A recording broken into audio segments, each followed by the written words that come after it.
Mianatra eo a-tongotry Jesosy isan'andro.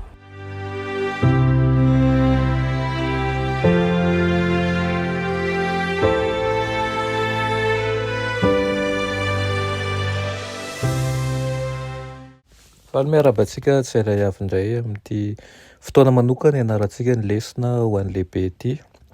Manasanao anaraka izany hatramin'ny farany. Alohan'ny dirantsika ny amin'ny lesona an'io dia hivavaka isika. Ray mahalala tsara indrindra mbola misaotra anao izay fa mbola menao an'izao fotoana izao indray fa ny mandinika ny teninao. Fo azo ny fomam-pananay andray an'izany ary ampianary izay hanetry tena sy handray ny fahasoavanao. Aminaran'i Jesosy, amen. Lohateny lesonantsika androany dia manao hoe ray ny finoana. Ray ny finoana. Toizantsika ny fandinihana ny soratra masina amin'ny Efesiana 4:4. Misy zavatra izay asain'i Paoly hatsahatra ny mpino ny fanavaozana avy amin'ny fanavaozana azy ao amin'ny Efesiana 4:4. Zavatra samihafa asaina atao amin'ny pastony izy ireo. Ijeren'ireo zavatra ireo isika an'io. Manomboka sy miafara amin'ny antso amin'ny fifampitsinjovana amin'ny mahasamihafa ny membra ny fiangonana ny Efesiana 4:4. Eo anelanelan'ireo antso ireo dia antso terin'ny Paoly ny tokony kolokoloantsika ny firaisan'ny fiangonana.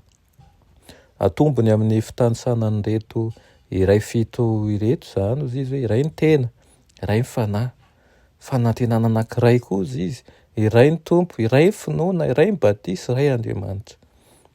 Mampifamatotra antsika ireo fahamarinana ara-panahy ireo. Raha ny marina dia efa anankiray ao amin'ny Kristy irery isika.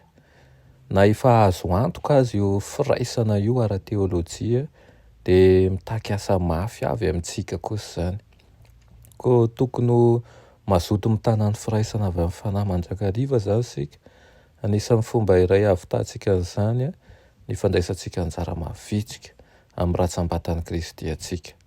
Ratsambatana samy nomena fanomezam-pahasoavana ny membra tsirairay ary tokony hampandroso ny fahasalaman'io vatana io.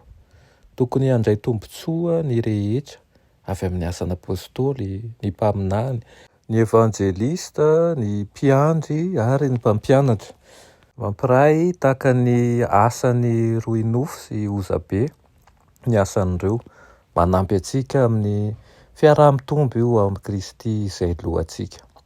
Hoy koa i Paoly manao hoe mba tsy ho zaza intsony isika ka ilangilana sy ampitam-bolembolen'ny rivotra ny fampianarana samihafa rehetra amin'ny saim-petsy ataon'ny olona sy ny fienjeny hatateraka ny hevitry ny famitahana.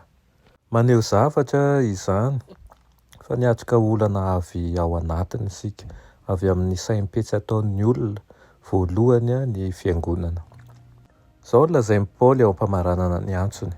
Aoka isika samy alemy fanahy amin'ny namany avy ianareo ka ifampiantra sy ifamela heloka.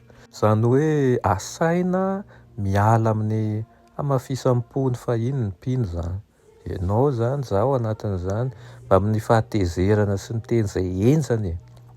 Ka ny olon'izany kosa amin'ny fiteny mampandroso, maontina, misy fitiavana ary mitondra fahasoavana ho an'ny hafa. Aoka izany izay rehetra ataontsika dia tena omban'ny fanahy masina tokoa. Aoka hahasoa hafa mandrakariva izay rehetra atao. Aoka hikenjy hahasoa hafa ary aoka hanao hoe satria Andriamanitra efa dia ho dikany koa ireo manodidina ary izany no manosika hanampy azy ireo. Amen. Iara hivavaka isika. Rainay masina tsara indrindra misaotra anao ny amin'izany teninao izany amin'ity anio ity. Ampianary izay mba hatateraka ny firaisana ao aminao tokoa. Tsy hisy anie ny fialonana eo anivon'ny membra ny fiangonanao. Tsy hisy ihany koa ny fisainan-dratsy na ihany koa ny fiatsaram-belatsia fa aoka ny fitiavanao irery ihany no hanosika anay hifanampy, hifampitsinjo ary koa hifampiantra sy hifamela heloka. Raha misy aminay izay miaino izao ny ao anatin'izany dia mangataka aminao mba hovaonao ny fonay, mba ho amin'ny fandeferana sy ny fitiavana izahay, ka izahay mihitsy no ifampiavana amin'ireo namanay ireo, ka ho faly tokoa ianao satria hoy ianao hoe sambatra ny mpampiavana, fa izy ny atao hoe zanak'Andriamanitra. Anaran'i Jesosy, amen.